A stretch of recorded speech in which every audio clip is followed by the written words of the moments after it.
Good afternoon, everyone. My name is Flore de Durfort. I'm, as said, CEO and co-founder of Atmen. We created a whole company around how to make it work because we expected that there would be a fragmented certification landscape with a lot of individual localized standards that will take very long to harmonize. So the topic of my presentation today is how to make it work at scale, across borders and across different standards. Given the time that we have, I think I will try to go as fast as possible to the point. And I think the point is the solution. There are solutions out there that are already being used. Today, as Atmen, we have onboarded 20 projects on the platform and are rich from all the learnings on how to make it work. And that's what I want to show to this round today. Hopefully still leaving some minutes for questions to be taken. So the company was really founded around this belief that what will distinguish winners from losers in this green molecules game is actually the ability to robustly and accurately track the attributes of what is being produced and traced and shipped. This is essential for price premiums, this is essential for access to subsidies, and this is important for accessing, for example, the EU market. In principle, it's straightforward. You are an economic operator as a developer, you sign a contract with a chosen scheme, you sign a contract with a certification body which is recognized by the scheme, and in principle, you apply the rules of the scheme and you should be fine. It's not as simple, obviously, especially when you start thinking about, okay, but there will be different schemes from different standards. In practice, it's complex, it's tedious, and it's also very high maintenance because it's not only you have different standards that coexist, but also these standards keep changing themselves. And this creates risks of market access and high complexity in practice. And we'll go very fast here to go as soon as possible to the solution part. But there's challenge number one, which is about translating the theory and what Simon presented to us into practical requirements. Okay, which meter, where, how many ledgers, how much data granularity, all of these concrete questions, this takes weeks, if not months, to be operationalized. For a standard 10 megawatt renewable hydrogen project, we count 70,000 data points that need to be ingested per year. Challenge number two, developing the capability of actually issuing claims for every batch. This is very quickly a game of scale. If done manually, this is extremely tedious. Challenge number three, and I will stop there with the challenges, actually transforming all of these metering readings and ways of working into auditable documentation, reconciling the data, making sure and proving that there are no gaps, and putting this all in a format which is verifiable by a certification body. These are the core challenges. Today, if you want to manage this as you start commissioning your sites, you have two main options. The do-it-yourself option, which will be not only complex and tedious, but also high maintenance. You need people skilled in regulation in the different standards, but also it's necessarily a data and tech intensive game. Or you can always go to consultants, and it's not only costly, but you risk losing business critical knowledge to third parties. We built this company at Atmen because we think that there needs to be a way to be confident that your workflows are always on top of regulatory change. That you should be able already from the pre-certification, from the pre-commissioning phase, that you should be able to optimize the setup of your project for sustainability certification and the different labels that your different off-takers will seek. And also to make sure that your workflows don't rely on tedious, non-robust tasks, but on automated embedded workflows in your industrial stacks. And this is why we built Atmen to be this first sustainability certification infrastructure layer. So what we're a software that pulls an industrial site's operational data to ensure continuous sustainability certification across standards and across borders. In short, think about this triangle again. we don't replace anyone. We're not a certification body. We're not a scheme. We're working very close with the schemes, very close with the certification bodies. I'll come back to that. We work primarily with the operators, and we work on operationalizing the requirements of the different standards in a way that lets operators develop and configure the right workflows so they can ship the right stuff with the right attributes verified in the right way to their different off-takers. We're there to remove friction and bring scalability. We actually work very close with schemes. With Certify, it's now official that we work together. What does it mean? It means we were recognized as workflows being aligned with the RFNBO regulation in this case. But also it means that if Certify makes changes, which happens and will happen, then we are also informed to make sure that all our customers are continuously on top of regulation. With certification, we work really close. They're actually users in our platform. We are the data infrastructure layer in which they consume the data for verification. We save them very precious time to access quality, verifiable evidence so they can perform their tasks faster and ideally for different schemes in the future, also in a coordinated way. I mentioned that we've been working with 20 supply chains. This number is actually growing fast at the moment since the first recognition.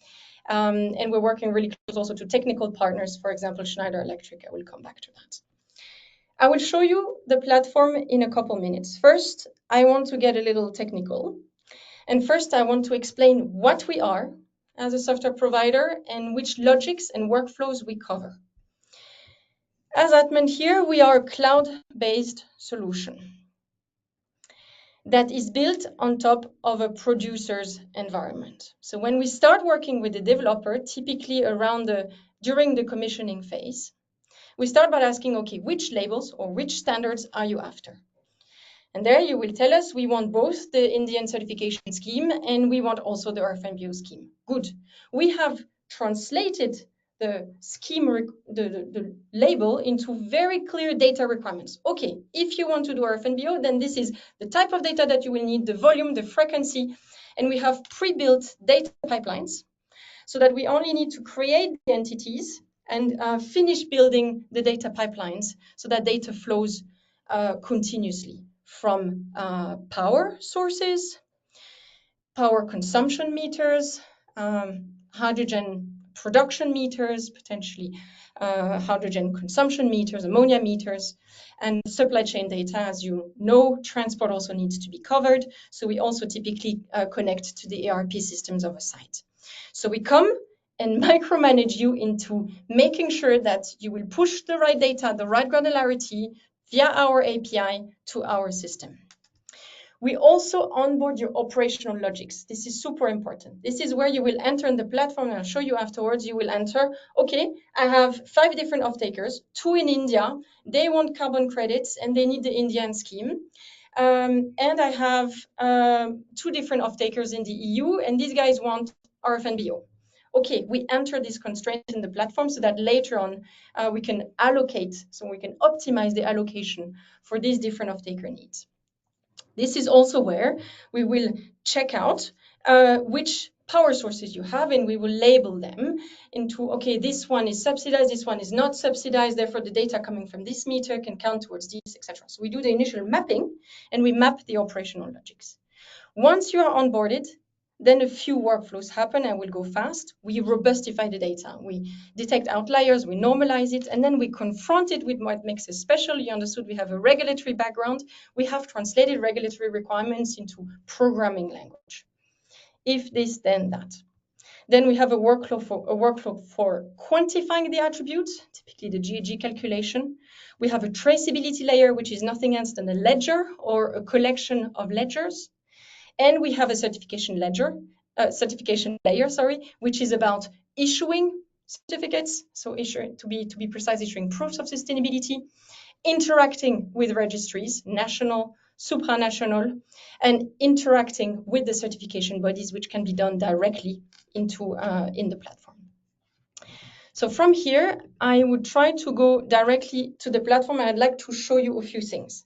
We often receive the feedback that it's great to see how it can work. And so I will show you. So imagine now you are operational. You are producing, let's say, hydrogen. It's more likely that it's ammonia, in this case, hydrogen.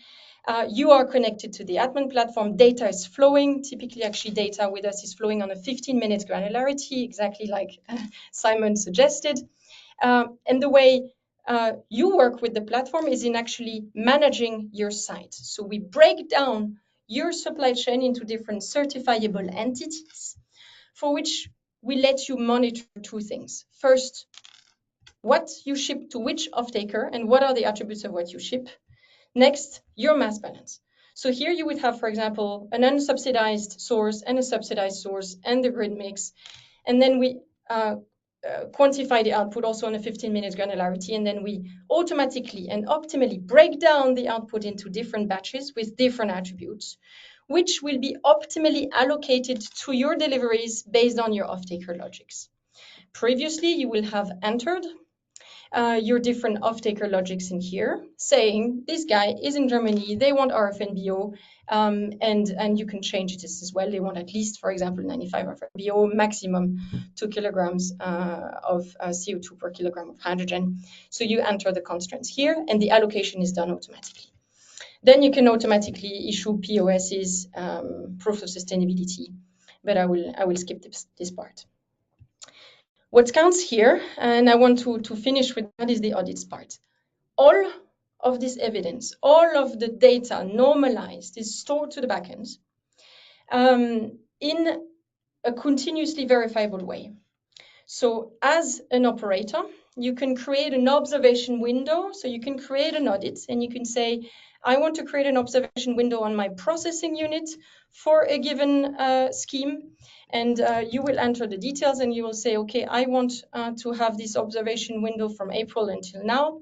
You create the audit, and this gives access to all the evidence, all the historical data, all the meter readings are stored in this way, all the operational data, all the past mass balances also, which are then locked, cannot be changed, or your green power sources, which are documented as being compliant with one scheme or another, and all your controls. So we've really worked very close to the audit checklist to really curate a very understandable list of what needs to be uploaded and how. And when you're ready, you just invite your CBE, your certification body, into this.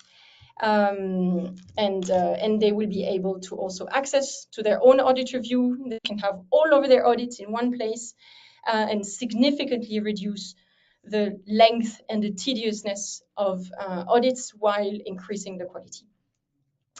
So what are the key messages here? And maybe I'll go back to the slides here. The key messages is that a technology-enabled approach from day one for attribute tracking is a no-brainer, especially if you're going to deal with different standards. Clean, robust data management is key for success. Second message is that actually it's not just the tech. The tech needs to be regulatory informed. And that's really the differentiator, because many people will tell you they can do blockchain stuff, but blockchain stuff doesn't solve the problem. The problem is being at common level with the regulation and creating workflows out of this. And the third thing, and I think this has been mentioned also by Mathieu and Certify, and we completely agree to that, start early. To optimally calibrate your operations to make sure that you're future-proof in this respect. We start also between FID and start of operations, typically with a certification workflow setup and audit preparation. We also work very close to partners like Schneider Electric to really make sure we've actually pre-integrated our suite on top of their SCADA systems, making sure that any operational project can continuously comply and continuously trace and certify their products. I will stop here